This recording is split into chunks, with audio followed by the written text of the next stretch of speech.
Sir Alfred, ganito kasi yung client eh. May biglang mabait, biglang susungit. Kailangan ko silang i-motivate na, kailangan ganito mo pakitunguhan yan. Makinig ka muna. Walang supplier ang sinasabi na mas matalino kami sa customer namin. Lagi customer is laging mas matalino. But ang kaya namin gawin is magbigay ng suggestion and opinion. Ito customer natin. Dapat pag nag-deliver ka, ganito. Ito may special arrangement kami ng client na to. Ito rin yung ibigay mo sa kanya. Customer service. Always ang ganitong klaseng negosyo is a customer relationship and the customer service. And then you will get the customer loyalty. Na-try ko na lahat ng experience kung paano i-market yung water station. And napaboom ko naman. Now, the credibility na nagtuturo sa inyo ngayon, nag-share sa inyo ng experience, is mayroong bottom line na pinanggalingan. Na kung kinaya ko, kaya nyo rin yun. Now, tanungin mo ako, ano ang pinaka-the best when you wanted to start a water refilling station business? Siyempre, boss, kung ako magre-recommenda, gusto ko yung the best ang ibigay sa'yo. Sa market ngayon, sobrang taas ng competition. Pag mataas ang competition, mahirapan kang lumaban, lalong-lalo na sa price war.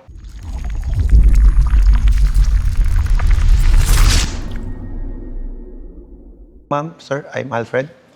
Pleased to meet you, Jomi, and Ma'am Jaira from Pampanga. Si Ma'am is a teacher. You are engineer sa hospital, mechanical. So kilala mo si Greg. Andito kahapon na yung taga-Abot. Siya yung trusted na gumagawa ng mga makinarya ng Abot 2 days ago. Kaya lang nabanggit ko kasi related sa work mo. Kasi sa amin naman may RO system kami. This is also RO system. Ang totoo niya na I'll be honest with you. Mas masarap kausap yung mga agaya mo na marunong sa technical at engineer. Naiintindihan mo kasi yung pinag-uusapan natin. Pero usually mga bibili dito, sir, hindi naman ganyan. Minsan nga, security guard, bibili dito ng machine. Delivery boy ng water station, nakaipon, magbibili ng machine. Imagine mo, from the scratch, tuturuan namin yun. Teacher, anong alam sa technical? Ano ang masasabi natin sa isang guro na ito mechanical to tuturo natin sa kanya. Pero basically, sir, kapag nagiging bread and butter na po nila yan, ninyo yan, kahit ayaw mong matutunan mo yan. Kasi kumikita kayo dyan. Kasi ang pinakamabigat dito, ma'am, sa water station is documentation. Ang operation kasi pinadali ko na Switch mo lang, 4 na switch lang yan. And then, sasahod ka na lang. Maintenance, fully automatic, kusa naglilinis. Every month lang ang palit ng filter. So, ibig sabihin, sir, kahit every month ka lang magpakita ron, pwede. Kaya lang ang documentation, araw-araw yun, hindi pwedeng. Kung ano yung pumapasok talaga. Oo, correct. That's correct. Ang mabigat sa lahat, sir, is the documentation side. Pero kayang-kaya ni ma'am yan. Yung mga school module nga, kayang-kaya niya. Hindi naman pwedeng hindi namin paghatian yung trabaho. Oo naman. Saka ito, ma'am, ganito yan. Kapag nakagawa ka na ng system sa water station, on your own lifestyle, as teacher, ma'am, I don't say na mag-quit ka as teacher. Hindi. You will continue. Even ako, ganun din. Kayo din, ganun din. Hindi ko naman kailangan mag-resign. Kapag may sarili ka ng system, you don't need na laging nandun. Kasi bawat lumalabas sa tubig, may metro. Kumpletin mo na lang. Andali. System lang talaga, system. Yan ang problema. Pag wala ka nagawang sistema, yun ang problema. Kasi may minimize natin yan. Kagaya kami. Sabi ko nga itong company ko, has own system na. Kaya I do travel a lot kasi marami akong bansang napupuntahan while running my business. Paano ko ginawa? May sistema. Kahit tulog ka na, sir. Ganun, di ba? Hindi naman. Natutulog din naman sila Even yung mga staff ko, may may sarili silang system.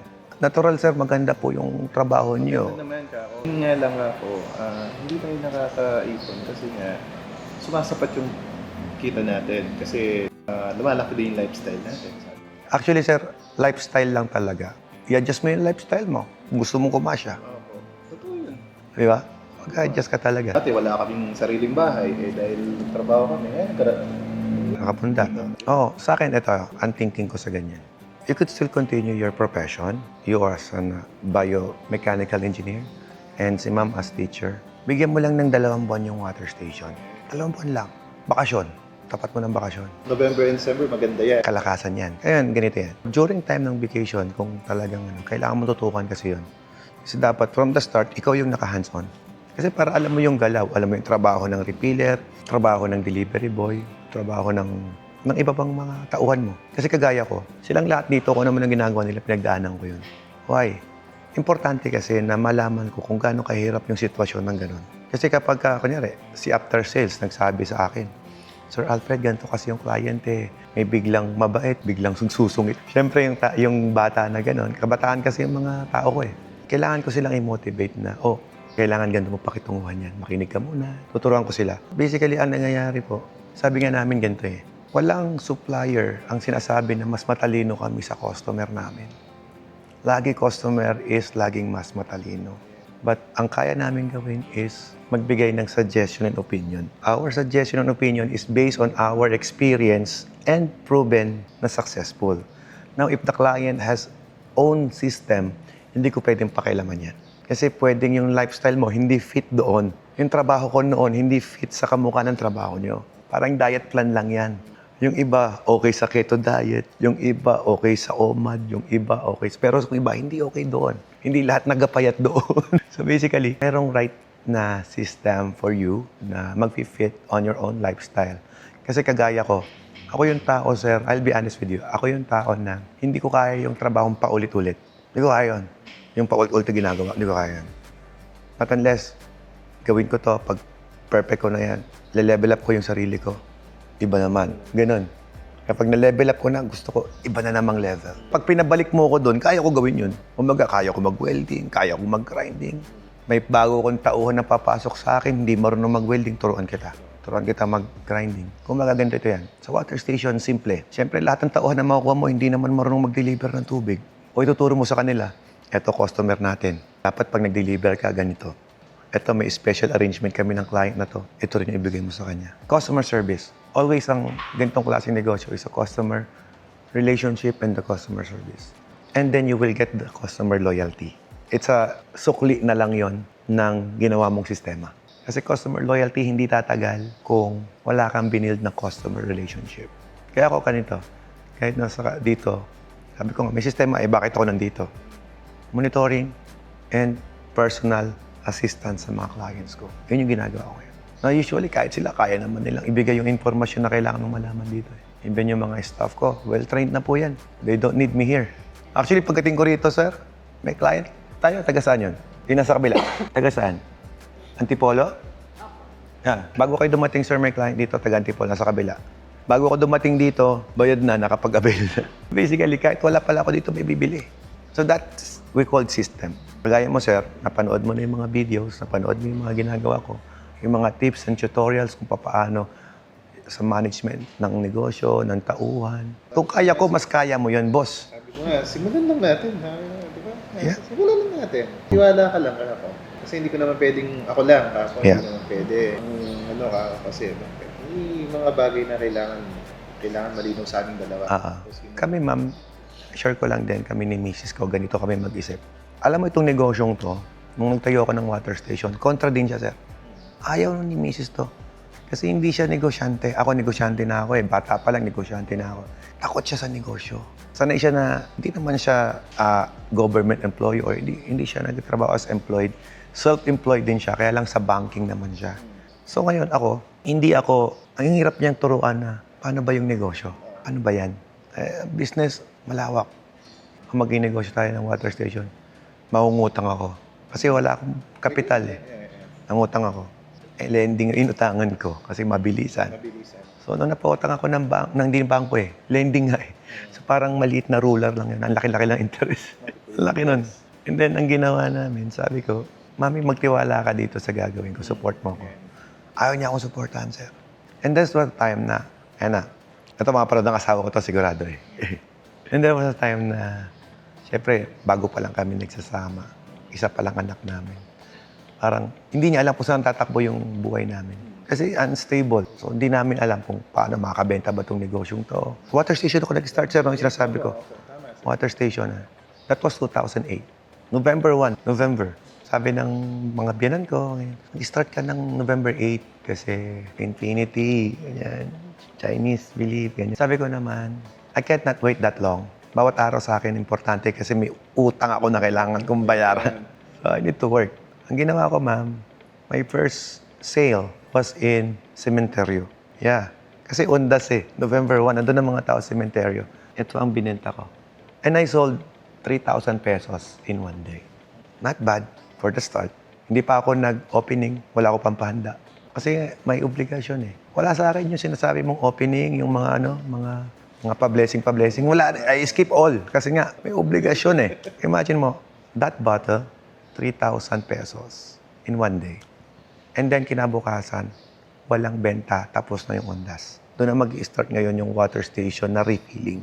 November 2, saan ko i-deliver yung mga bote na may laman? Sir, ang tanong, sinong magtuturo sa akin ng marketing? Sinong magtuturo sa akin kung paano i-alok yung tubig ko? Sinong nagbuo ng machine ko? Everything is ako. Ito, hindi ko makalimutan, sir. I sold 180 pesos in one day. 180 pesos. No, 180 pesos. It's only 5. Malungkot yung wife ko. Sabi niya, ayan, sinasabi ko siya, buon tayo sa utang. Tapos nagalit pa siya, ma'am. Kasi those time, yung 180 pesos, pinambili ko pa ng pigar-pigar dyan. Alam mo yung pigar-pigar? Yung karne ng baka, ng kalabaw. Pinakain ko sa mga tao ko. Kayo, sir, mag-aabil kayo or hindi, it's okay. I-assist ko kayo. Alam mo, kadalasan ng client ko dito, mga teacher, ang problema ito, retired na bago nagnegosyo. Mali. Huwag mong intayin yung retirement fee bago ka magnegosyo.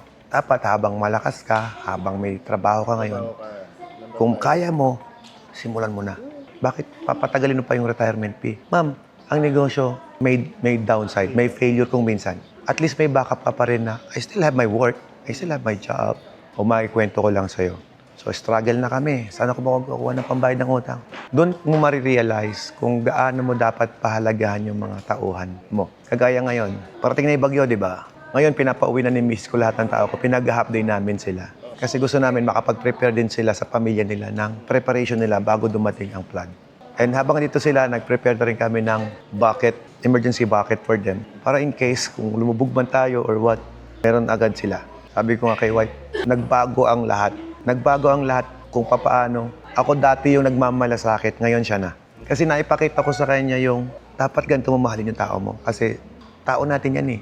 Yung nagiging source of income natin. Diba? Sabi ko, ikaw ba para sa sarili natin nakapag-prepare ka na? Hindi pa. Yun ako yung mga tao ko. Yung wife ko, gabing-gabi na. She preparing the bucket alone. Small preparation for them. Yan, pamimigay nila sa kanila mamaya ulit yan. So, ganon kami dito. Halos monthly na nga yung bigas supply nila eh. Sabi nga namin sa Watermax, kapag tauhan ka namin, I'm not saying na yayaman ka dito, but I will make sure na yung pamilya mo hindi magugutom. Ayan sila. Ayan sila. Di ba? Kaya sabi ko nga, alagaan mo para yung sistema tumuloy-tuloy. Mafe-feel mo sa kanila kung malungkot sila sa trabaho nila eh. Di ba? O, natawa-tawa ka ngayon. Kasi kapag malungkot yan, di magtrabaho na maayos yan. Pag kulang yan, magnanakaw yan. Sumali mo sila. Bigay mo yung karapatan nila. Bigay mo lahat ng kaya mong ibigay for them. And everything will follow. Kumbaga dito sa amin, mission na nga eh. Kumbaga, it's not just a business. It's a mission na turuan namin yung mga client namin and ang mga staff namin, nabigyan silang trabaho. Sa water station, nakapagbigay ng livelihood, meron kang trabaho may bibigay sa mga less fortunate. Di ba?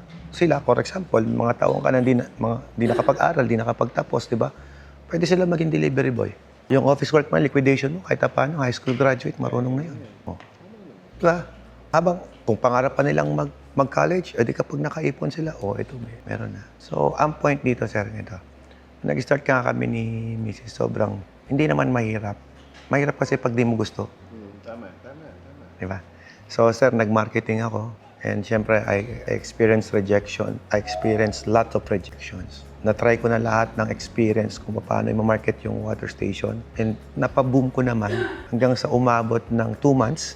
Ang 2 months ko, ma'am, sir, pinalayas na ako ng asawa ko sa office table ko. Kasi in that 2 months, ma'am, kumikita na ako ng 3,000 per day, daily. Not good enough. Hanggang sa umabot ako, sir, ng 7,000 a day. So, siya yung sa documentation, ako sa marketing. After 2 years, lahat ng utang ko, nabayaran ko na. After 4 years, ako na yung nagpapautang. Hanggang nagsatayo na ako ng sarili kong manufacturing. So, ibig sabihin, sir, nangyari po niyan, naging successful water station operator muna ako bago ako nag-manufacture. Now, the credibility na nagtuturo sa inyo ngayon, nagsishare sa inyo ng experience, is mayroong bottom line na pinanggalingan. Na kung kinaya ko, kaya nyo rin yun. Diba? Mas kaya nyo, mas professional kayo eh. Hintay lang. Ang ano kasi namin, dahil na to be honest, alone lang kami sa bahay. Saan yung lugar itatayo? Sa San Fernando, Pampanga. Okay na, alam ko na, sir. Ang may recommend ako, package 9. Kahit di ka na mag-10, okay na yung 9 doon. Pero, by the way, malaman ko anong water source nyo. Prime water kasi yung ano namin. Okay, ganito kasi yan. Kapag nakanawasa ka, syempre gusto ko yung 10 ang kunin mo. Kasi mas efficient yan sa tubig. Pero kung naka-deep well ka, kaya na yung 9. Okay, kaya rin sa deep well to. Yung 10. Ito yung 10, ito yung 9. What is the difference between the two? Package 9 is 4 times na matipid sa ordinary water refilling station. 4 times. Okay, ganito. Sabihin mo na, sir, sa ordinaryong water station, 4 na piso ang puhunan. Sa isang container ang pinag-uusapan. Isang container ganyan, 4 na piso. Yun yung cost ng laman. Okay? Ngayon, kung package 5 ka, mga 3 pesos. Kung package 7, 2 pesos. Kung package 9, piso. So, yun yung cost ng laman sa loob. Okay? Ngayon, kung 10, almost 50 cents na lang. Why? Kasi instead na itatapon mo yung tubig, nire-recycle natin ito. Kaya siya medyo pricey kasi iba yung technology, iba yung design, iba yung system, iba yung product. Yun yung reason kung bakit makita mo parang, uy, 200 plus ang difference, ito yung nagbago. Kagandahan dito, kahit tubig alat, kaya niyang linisin. Kahit anong water source, kaya niyang ayusin. Yun ang maganda sa kanya. Now, tanungin mo ako, ano ang pinaka-the best when you wanted to start a water refilling station business? Siyempre, boss, kung ako magre-recommenda, gusto ko yung the best ang ibigay sa'yo. Sa market ngayon, sobrang taas ng competition. Pag mataas ang competition, mahirapan kang lumaban, lalong-lalo na sa price war, kung mayroong price war sa inyo. Pangalawa, kung may price war man, o kaya walang price war, kahit walang price war, ang mangyayari po, malaki pa rin ang nagiging revenue mo kasi mas efficient yung makina. So, mas mabilis bumalik ang puhunan kasi nga, maliit ang cost. So, meaning to say, boss, kahit sabihin mo sa akin na, ay sir, pinangutang lang namin yung yung puhunan namin, kagaya mo, nangutang ka lang din. Bossing, nung start ako ng water station, I go for package 9 na agad eh. Technically, nangutang ako sa bangko.